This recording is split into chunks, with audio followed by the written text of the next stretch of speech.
मौलाना फजलुर रहमान का कौमी असम्बली इजलास में धुआंधार खिताब, हुकूमत से बड़ा सवाल कर दिया। बोले, क्या हुकूमत के पास अपने फैसले खुद करने का इख्तियार है? सियासी जमातों को मुल्क के लिए गैर ज़रूरी समझने से ज़्यादा बड़ी हिमाकत कोई नहीं। KPK और बलोचिस्तान में हुकूमती रेट खत्म हो चुकी है, मामलात सियासतदानों के हवाले किए जाएं। सरबराह JUI का कहना था कि नौजवान जज्बाती होते हैं, मामला फहम नहीं होते। जब रियासत नाकाम हो जाती है तो वहाँ हम जाते हैं और हालात कंट्रोल हो जाते हैं। उनका कहना था कि सीनियर और संजीदा सियासी क़यादत को साइड लाइन किया जा रहा है। दहशत गर्दी की जिम्मेदारी अफगानिस्तान पर आयद करने के बजाय अपनी जिम्मेदारियों को देखा जाए। इस्लामाबाद की अदालत का वज़ीर आला खैबर पख्तूनख्वा के खिलाफ बड़ा हुक्म, असलहा और शराब बरामदगी केस में नाकाबिल ज़मानत वारंट गिरफ्तारी जारी करते हुए SHO को अली अमीन गंडापुर को कल गिरफ्तार करके अदालत पेश करने का हुक्म दे दिया। तिब्बी बुनियादों पर हाजिरी से इस्तिस्ना की दरख्वास्त भी मुस्तरद कर दी गई। दूसरी जानिब ATC ने वज़ीर आला KPK की दरख्वास्त ज़मानत कबल गिरफ्तारी पर समाअत बगैर कार्रवाई 10 सितंबर तक मुलतवी कर दी। अख्तर मेंगल के कौमी असम्बली से इस्तीफ़े पर नून लीग और PTI दोनों मुतहरिक हो गए। वफूद की मुलाकातें, अलग अलग पैगाम दिया। BNP सरबराह से इस्तीफ़ा वापस लेने की दरख्वास्त कर दी।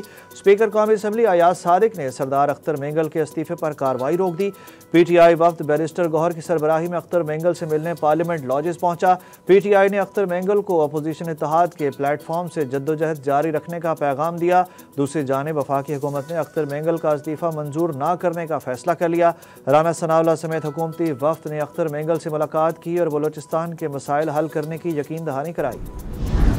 सरबराह BNP का हुकूमती और अपोजिशन को जवाब सामने आ गया। राना सनाउल्लाह ने अख्तर मेंगल की जानिब से इस्तीफ़ा वापस लेने की दरख्वास्त मंजूर करने का दावा कर डाला। अख्तर मेंगल का इस्तीफ़ा वापसी से इनकार, जबकि अख्तर मेंगल ने PTI वफ्द को जवाब दिया कि बलोचिस्तान के हालात संगीन नौइयत के हैं, किसी भी वापसी का फैसला मुश्किल है, अब बातचीत का वक्त गुजर चुका है। मुलाकात के बाद मीडिया से गुफ्तगू करते हुए वज़ीर आज़म के सियासी अमूर के मुशीर राना सनाउल्लाह ने कहा कि मुलाकात मुस्बत रही। हुकूमत ने उनसे इस्तीफ़ा वापस लेने से मुतल्लिक दरख्वास्त की है जो उन्होंने मंजूर कर ली है।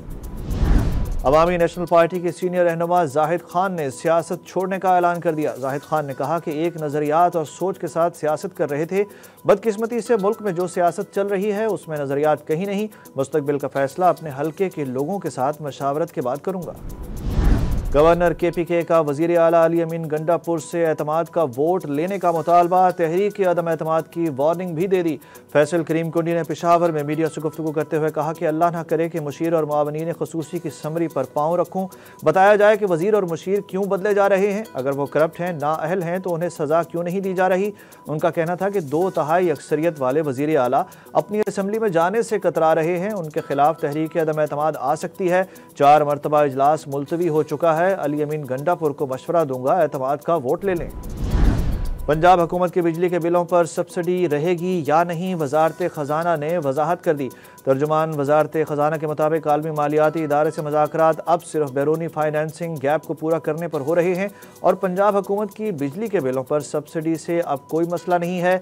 FBR की तरफ से टैक्स वसूलियों पर IMF से कोई बात नहीं हो रही। IPPs के मामले पर हुकूमती और अपोजिशन जमातें एक हो गई। निजी बिजली घरों के जायजे के लिए पार्लिमानी कमेटी बनाने की तजवीज़ भी पेश। रुकन कौमी असम्बली आसफा भुट्टो जरदारी ने घरेलू गैस की लोड शेडिंग का मसला उठाया। अपोजिशन रुकन अली मोहम्मद खान ने IPPs की कारकर्दगी और मुआहदों का जायजा लेने के लिए पार्लिमानी कमेटी बनाने का मुतालबा कर दिया। हनीफ अब्बासी बोले, IPPs का मसला कितना मुश्किल है जिसने पूरे मुल्क को घेरे में ले लिया है। सुना है एक बंद प्लांट वो करोड़ों अरबों रुपए ले रहा है। कारसाज ट्रैफिक हादसे की तहकीकात में तेज़ी, मुलजिमा नताशा दानिश के वकील ने अदालत में मुलजिमा का बरतानिया का ड्राइविंग लाइसेंस जमा करा दिया।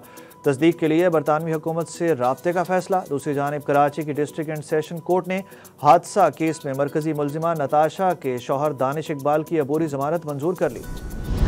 बांग्लादेश से होम ग्राउंड पर अफसोसनाक शिकस्त ने बाबर आजम को टॉप 10 रैंकिंग में भी रहने न दिया। टेस्ट क्रिकेट में बाबर आजम से 5 साल बाद एजाज़ छिन गया। ICC की जारी करदा रैंकिंग बाबर आजम 3 दर्जे तनज़ली के बाद 90 से 12वें नंबर पर पहुंच गए। पाकिस्तानी बॉलर शाहीन आफरीदी 1 दर्जा तनज़ली के बाद 11वें नंबर पर मौजूद। टॉप 10 बॉलर्स में पाकिस्तान का कोई खिलाड़ी शामिल नहीं।